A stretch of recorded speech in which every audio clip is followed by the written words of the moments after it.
저는 40대 중반 여성입니다.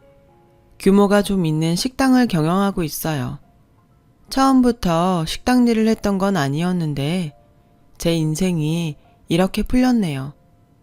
저는 아버지가 일찍 돌아가시고 엄마가 식당을 하며 저를 키우셨어요. 엄마는 기사식당을 하셨는데 워낙 음식 솜씨가 좋으셔서 택시 기사 손님도 많았고 일반 손님들도 일부러 엄마 백반을 먹으러 오셨어요. 저는 엄마가 그 식당에서 번 돈으로 공부하고 결혼할 때 도움도 받았죠. 항상 자기 일에 자부심을 가지시고 늘 정성스러운 음식을 만드시던 엄마가 언젠가부터 안색이 안 좋아지셨어요. 그리고 전과는 달리 살도 빠지셨고 배가 아프다고 하시는 날도 많아졌어요. 저는 그런 엄마가 걱정돼서 엄마, 요새 전이랑 너무 다른 것 같아.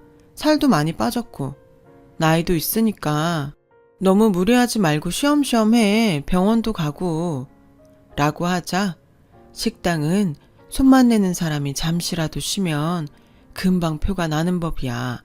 그럼 손님들도 대번에 알지. 그리고 단골 손님들한테 그러면 안 돼. 다음 주에 쉬는 날 있으니까 그때 푹 쉬면 괜찮을 거야. 라시더군요. 그래서 저는 딸아이를 유치원에 보내놓고 종종 식당에 나가서 엄마를 도왔습니다. 그럴 때마다 엄마는 오지 마. 지수는 어쩌고 여기 붙어 있으려고 그래. 라며 저를 돌려보내려고 하셨죠. 그래서 지수 유치원에 있을 동안만 하잖아. 내가 나오는 게 싫으면 병원에 가서 검사 받아. 병원에서 괜찮다고 하면 안 올게. 안 그러면 지수 아빠까지 불러서 일 시킬 거야. 라고 엄마를 설득했습니다.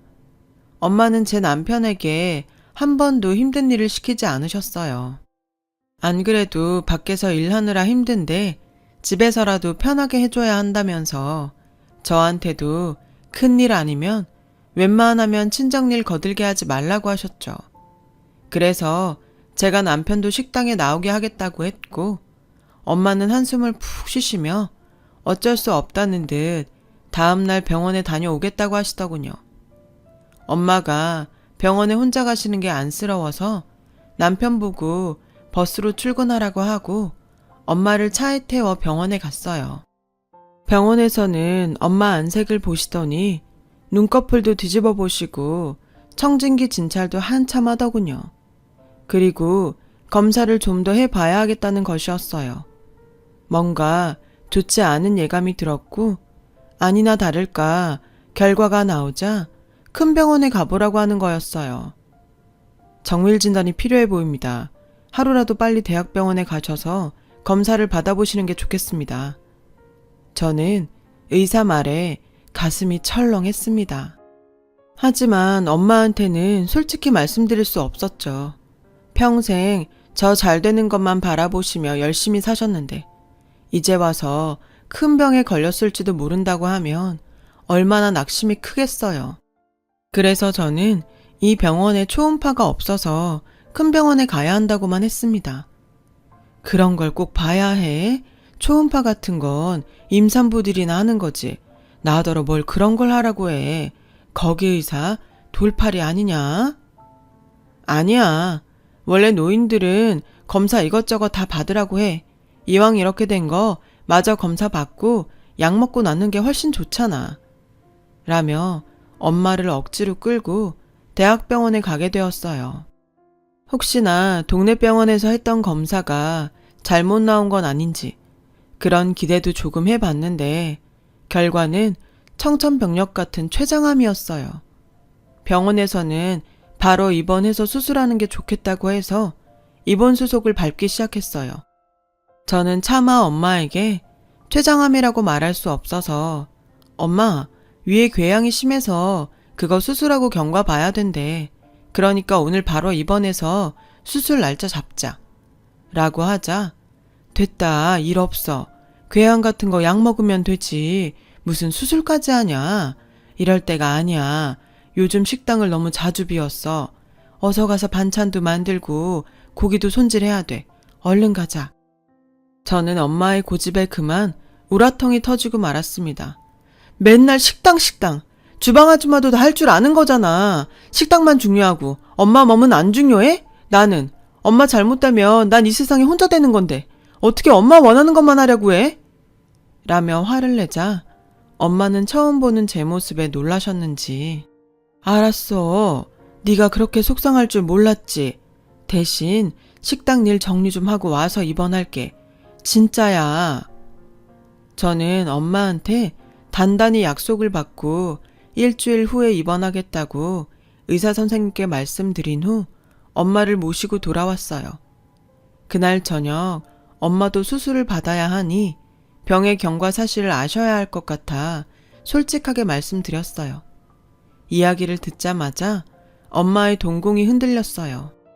엄마는 이내 잘 이겨낼 수 있어. 잘 이겨내서 다시 돌아올 거야. 너도 걱정 많이 하지 말어. 이러시더라고요. 역시 엄마는 엄마라는 생각이 들더군요. 저라면 한 번쯤 세상도 원망하고 원통해서 울기도 많이 울었을 텐데 내일 지구가 멸망해도 오늘 사과나무를 심는 것처럼 엄마는 긍정적이었고 강했습니다. 엄마는 본인이 식당에 없는 동안 어떻게 할지 주방 아주머니와 계획을 짰지만 일손이 더 필요하다며 걱정하셨어요. 그런데 갑자기 시어머니가 오신 거예요. 결혼하고 저희 친정 쪽은 한 번도 안 오셨는데 어쩐 일인지 시어머니는 아유 사부인 편찮으시다면서요. 재우한테 들었어요. 그래서 제가 도움이 될 수 있을까 하고 와봤습니다. 갑자기 생판 모르는 남을 쓰시는 것도 어렵지 않겠어요? 그래서 사부인 아프신데 뭐 해드릴 것도 없고 이렇게 일이라도 도와야겠다 싶었네요. 예, 난 뭐부터 하면 되니? 라며 저한테 살갑게 물어보시는데 솔직히 당황했어요. 시어머니는 심한 시집살이는 시키지 않으셨지만 어쩐지 대면대면 하셨거든요. 어머니, 그래도 이건 아니죠. 제가 하면 돼요. 어머니가 나와서 하시면 제가 그 사람 보기도 미안하고 어머니한테도 죄송스러워서 안 돼요. 넌 네 어머니 병수바라고 지수랑 재우 챙기는 것만도 벅찰 텐데 여기까지 어떻게 나오겠어. 시간 있는 사람이 나와야지. 그리고 미안하다고 하지 마라. 우리 가족이다. 이럴 때 서로 돕는 게 가족 아니냐.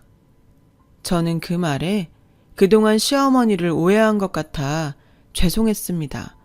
엄마도 감동하셨는지 눈물을 슬쩍 보이시면서 정말 고맙다고 두 손을 잡으며 인사했죠. 하지만 엄마가 일에 확실한 성격인 만큼 까다로워서 시어머니가 엄마가 말하는 게 기분 나쁘진 않을지 걱정되었습니다. 그래서 매일 거의 식당에 붙어 있다시피 하며 시어머니와 엄마 사이를 살폈죠. 걱정했던 것과 달리 시어머니는 엄마가 하시는 말씀을 잘 받아들이시더군요. 시어머니가 엄마 하는 대로 열심히 따라 하시는데도 엄마는 못내 마음이 안 놓이시는 것 같았습니다. 사부인 도와주셔서 정말 고맙습니다. 그래도 노파심에 말씀드리자면 손님들은 반찬 하나도 조금이라도 성의 없으면 금방 알아보고 지적해요.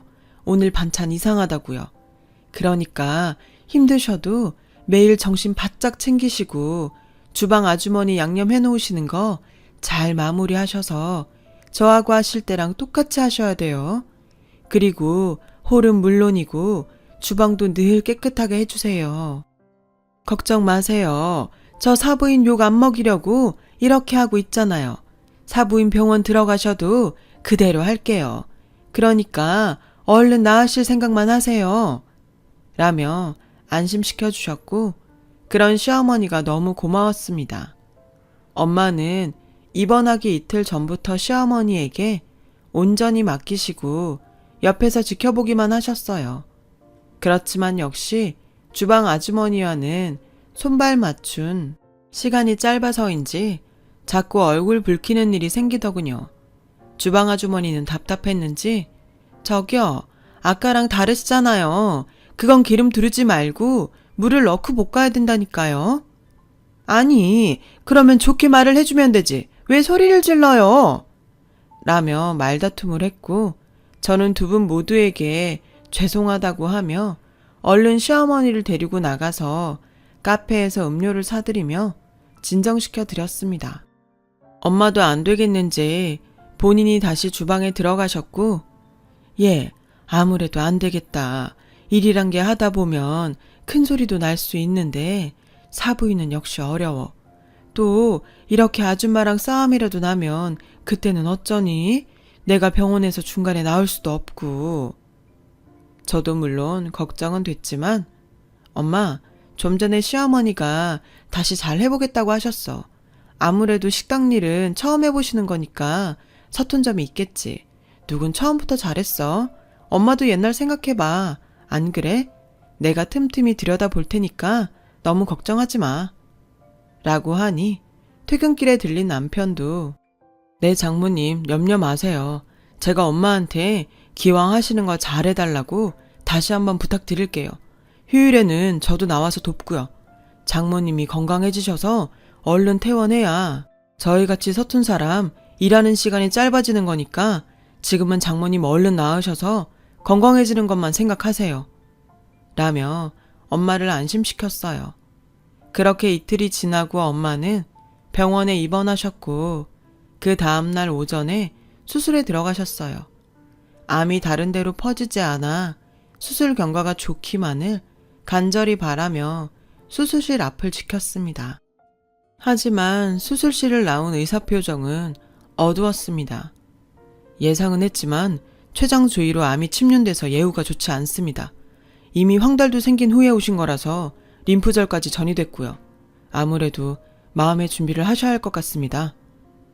저는 머릿속에 지진이 난 것처럼 세상이 흔들리는 것 같았어요. 엄마가 너무 불쌍해서 눈물이 났고 엄마가 아픈 걸 빨리 알아채지 못한 제 자신도 미웠습니다. 중환자실로 옮겨진 엄마는 이틀 동안 깨어나지 않으셨어요. 저는 그 상황이 너무 무섭기만 했죠. 그러다 보니 자연히 식당은 뒷전이 됐고 시어머니가 어떻게 하고 계시는지 생각할 겨를도 없었어요. 저는 엄마한테만 매달려서 기적이 일어나기만을 기도했어요. 엄마가 눈을 떴을 땐 정말 눈물만 나왔죠. 그런데 엄마는 그런 제 속은 모르시고 식당 걱정만 하시는 거였습니다. 왜 여기 이러고 있어? 얼른 식당 가봐. 시어머니 계시잖아. 남편도 퇴근길에 들린댔어. 장서방이 뭘 한다고. 얼른 가. 그게 날 위하는 거야. 기운 없는 모기만한 목소리로 계속 절더러 가라고 하시는데 그런 엄마가 너무 안쓰럽고 가여워서 저는 울면서 식당으로 갔어요. 식당은 그럭저럭 굴러가는 것 같았고 저는 엄마에게 다시 가서 걱정 안 해도 된다고 했어요. 엄마는 그제야 안심하시며 다시 눈을 감고 잠이 드시더군요. 저도 식당을 시어머니에게 그냥 맡겨도 되겠다 싶어서 엄마 옆에만 붙어 있었어요.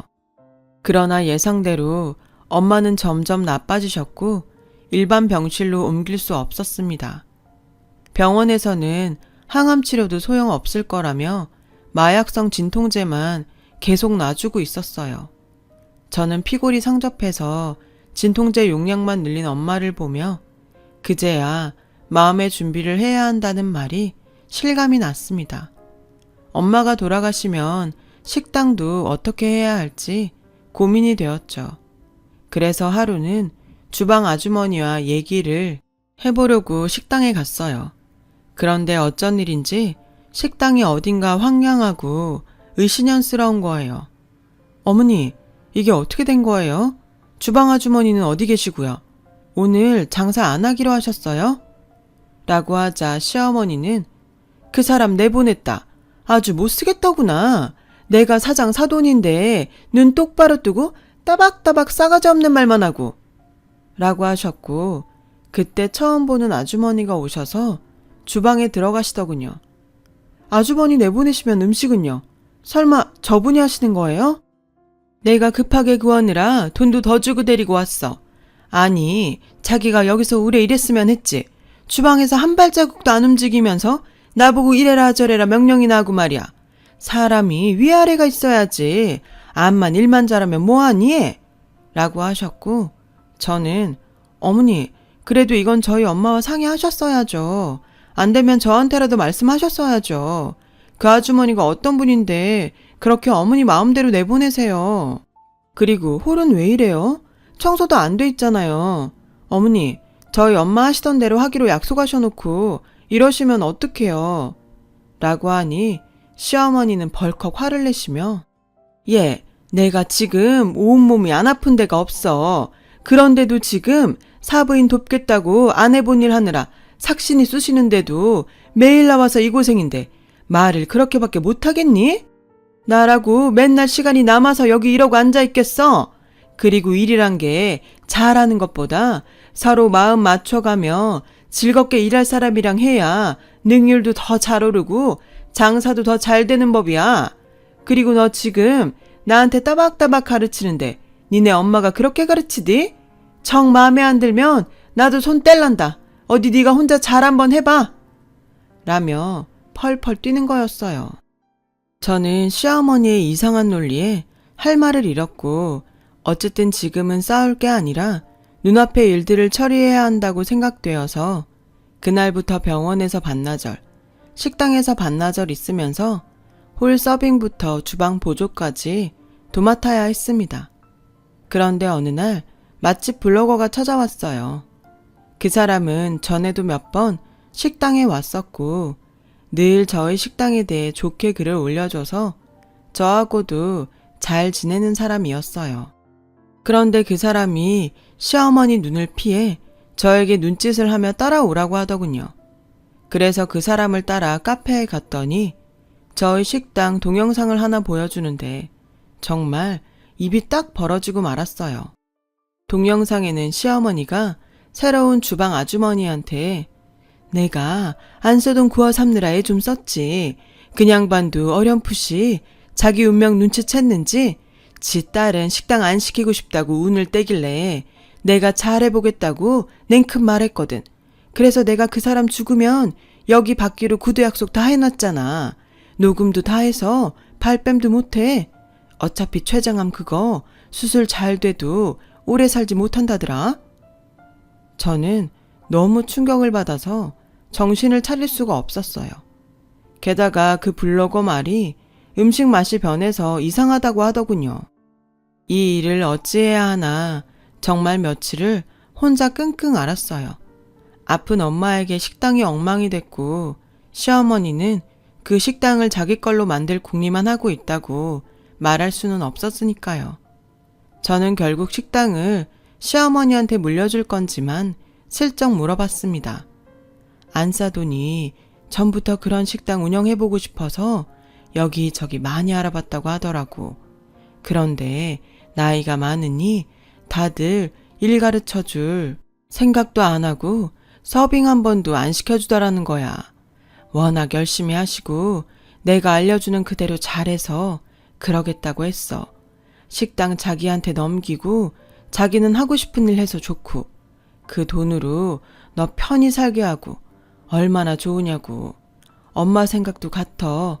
넌 지수 잘 키우고 힘들게 살지 말아야지. 넌 힘들게 살지 마. 엄마 소원이야.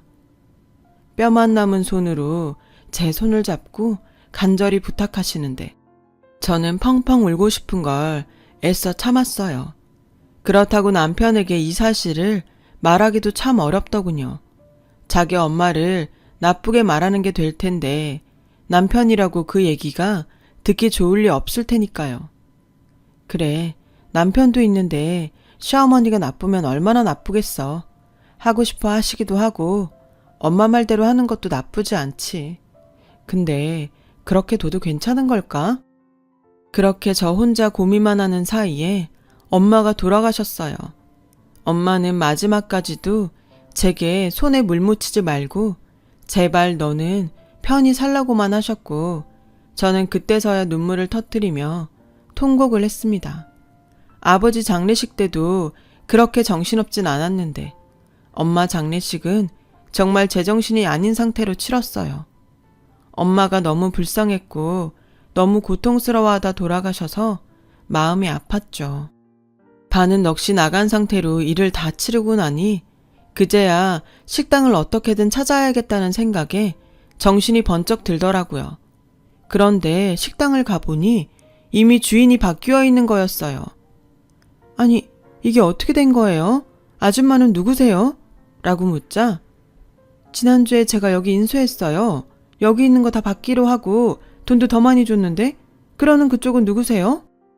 저는 너무 화가 나서 당장 시어머니에게 전화를 했습니다. 그런데 시어머니는 너무 뻔뻔하게 여기 땡땡동 땡땡상가 1층에 족발집으로 와라 라고 하는 거예요. 저는 가자마자 아니 그 식당이 어떤 식당인데 그렇게 팔아서 이 족발집 여신 거예요? 왜 저한테 말씀도 안 하셨어요? 라며 소리소리 질렀더니 얘가 손님들 계신데 이게 뭐 하는 짓이야? 여기 전국 지점 있는 가게라 이런 식으로 하면 우리 잘려. 시작하자마자 해약당하라고 이러는 거야? 너 이럴 거면 당장 나가. 그리고 다시는 오지 마. 라며 저를 쫓아내셨어요. 더 기가 막힌 건 남편도 알고 있었다는 거였습니다. 그 가게 우리 엄마 명인데 어떻게 처분한 거야? 왜 나한테 말 안 했어? 당신 장례식 때문에 정신 없으니까 다 지나고 말하려고 했던 것 뿐이야. 그리고 장모님이 우리 엄마한테 가게 처리 다 해달라고 넘기셨고 엄마는 그 식당 더 잘할 수 있는 사람한테 비싼 값에 팔아 유명한 족발집 지점 열었으면 더 잘 된 거 아니야? 왜 이렇게 펄펄 뛰고 그래 기분 나쁘게. 알고 보니 엄마가 병원에 계실 때 시어머니가 엄마를 찾아가 어차피 자기가 인수할 테니 부동산 계약들은 대신 알아서 처리해주마 하셨다는 거예요. 엄마는 시어머니 말을 믿으셨겠죠. 저는 가게를 다시 찾을 수 없는지 변호사 사무실에 찾아가 알아보았지만 시어머니가 엄마가 구두 약속한 걸 녹음해서 갖고 있고 그럴 경우에는 구두 약속이 더 효력이 생기는 거라 제가 어떻게 할 방법이 없다고 하더군요. 그 녹음 파일에는 식당을 넘기는 돈에 관한 사항은 없었습니다. 당연히 자신들 유리한 대로 녹음이 되었을 거고요.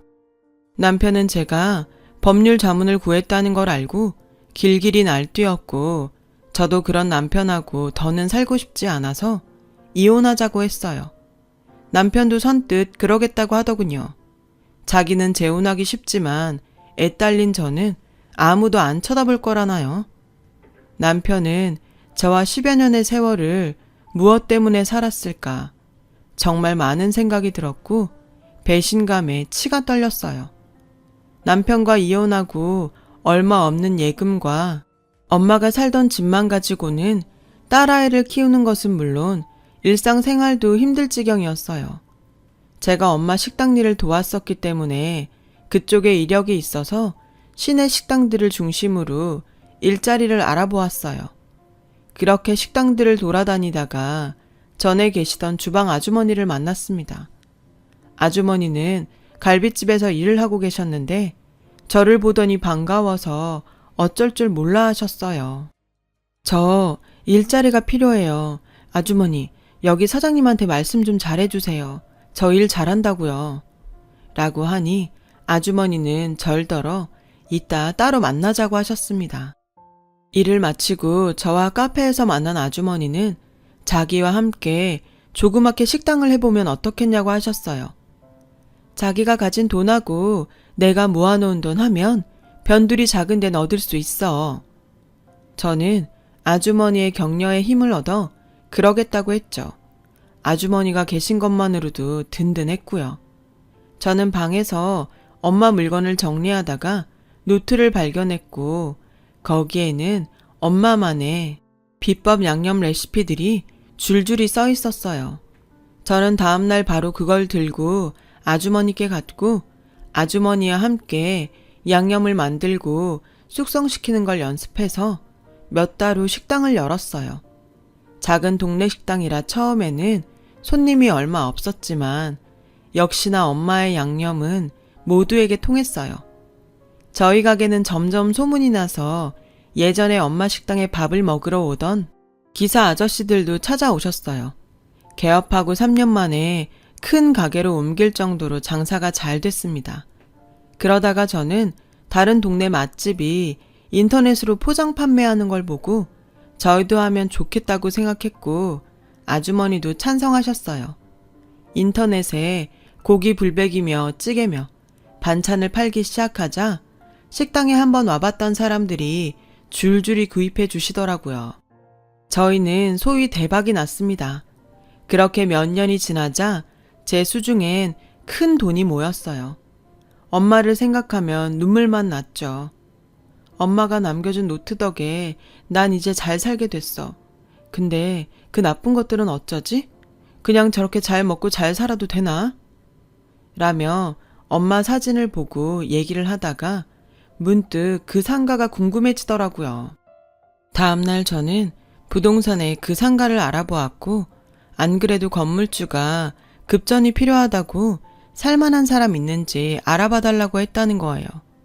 저는 그 건물을 구입하겠다고 했어요. 주인이 급한 까닭에 시세보다 저렴하게 계약도 했죠. 운도 좋았어요. 그렇게 일사천리로 계약이 됐어요.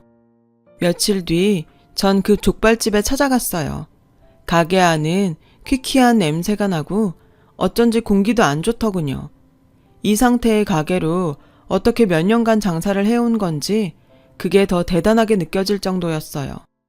카운터에 앉아서 쳐다도 안 보며 어서 오라고 하던 시어머니는 제가 그 앞에 서자 눈이 동그래지셨습니다. 네가 무슨 볼 일이 있다고 여길 다 왔냐? 상가 재정비 차원에서 여기부터 나가주셔야겠어요. 어차피 계약 끝나가고 월세 못 내서 보증금 다 까드신 것 같던데요. 그리고 이렇게 더럽게 장사하는 가게 있으면 우리 건물 이미지만 나빠져요. 우리 건물이 무슨? 이게 왜 네 건물이야? 우리 일은 우리가 알아서 한다. 재수없게 거기 서 있지 말고 당장 나가. 우리 건물 맞아요. 제가 이 건물 계약했거든요. 경멸하듯 저를 보는 시어머니에게 저는 상가 계약서를 보여줬죠.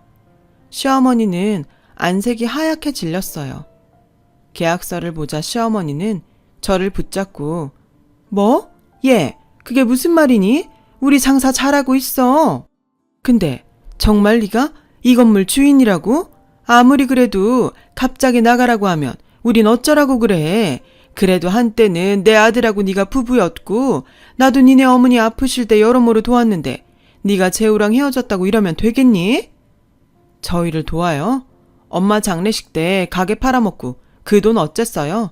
입 싹 닫고 여기다 이거 내고 웃고 계시던 양반들이요? 웃기지 마세요. 저 이제라도 당신들 사기죄로 다 고소할 거니까 내일 당장 가게 빼세요. 제 말에 시어머니는 혼비백산해서 남편에게 전화를 했고 남편은 회사에 있다 말고 뛰어와서 저한테 미안하다고 싹싹 빌더군요. 당신이 이해 좀 해줘. 우리가 없이 살다가 돈이 생기니까 잠깐 어떻게 됐었나 봐. 당신 이런 사람 아니었잖아. 응? 그래 아가. 한 번만 받아오. 이렇게 사정하마. 미안해? 미안하다고 이게 해결될 일이야? 그렇게 미안했으면 그때 사과하고 당장 제자리로 돌려놨었어야지. 우리 엄마가 어떤 심정으로 그 가게를 당신한테 맡겼는데 돌아가실 때까지 내 생각만 하고 당신들 믿었었다고. 그런데 뭐가 어째? 그리고 정재우 씨, 당신도 양심 있으면 이러는 거 아니지. 이 얘기 당신 회사 찾아가서 다 얘기해줘? 그래야 순순히 나갈래? 그제야 시어머니와 남편은 아무 말도 못하더라고요. 알고 보니 시어머니가 그 족발집을 하며 식품위생법을 위반한 게 한두 번이 아니라 본사에서도 해약 통지서를 보냈다고 하더군요. 저는 족발집을 내보내고 저희 가게를 옮겨왔어요. 둘은 그 뒤로도 위약금 물고 돈이 없다며 몇 번 찾아왔어요. 제가 알 바 아니죠. 저희 엄마 속이고 뒤에서 웃고 있었을 두 사람 생각하면 지금도 화가 치밀어 올라요. 그래도 지금 저는 제 딸과 행복하니 이게 다 전화위복 같기도 하네요. 엄마는 제 손에 물 안 묻히고 살길 바라셨지만 저도 어쩔 수 없는 엄마 딸인가 봅니다. 저희 가게에 오셔서 기분 좋게 돌아가시는 손님들을 보고 있으면 제가 살아있다는 걸 느끼니까요. 저희 행복한 모습을 보고 계신다면 엄마도 좋아하실 거예요. 제가 행복하길 바라셨던 만큼 더 잘 살아보겠습니다. 제 이야기를 들어주셔서 감사합니다. 여러분들 모두 행복하시고 좋은 일만 있으시길 기원하겠습니다.